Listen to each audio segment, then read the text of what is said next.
sacrificio de morir en una cruz, burlado y escarnecido, maltratado, ultrajado, azotado y escupido por aquella muchedumbre a la que tanto bien hizo. ¡Pobre madre!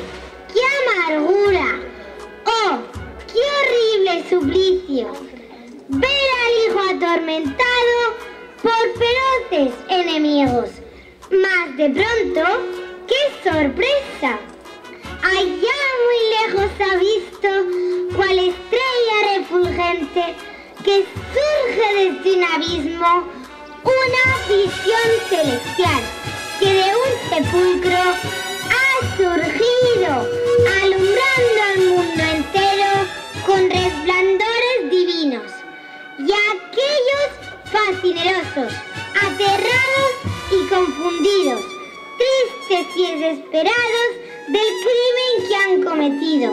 Unos lloran, otros huyen y lanzando horribles gritos se dicen unos a otros: ciertamente era Cristo, del que habla el libro santo, el Mesías prometido, al que hemos crucificado nosotros los malditos.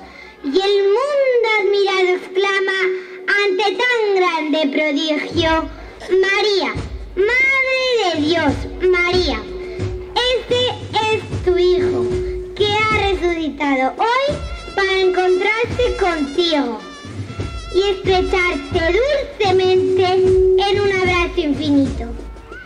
Y camino de la iglesia vuelven la madre y el hijo para enseñar a los hombres que no hay otro camino para subir a la gloria del que Él nos ha prometido.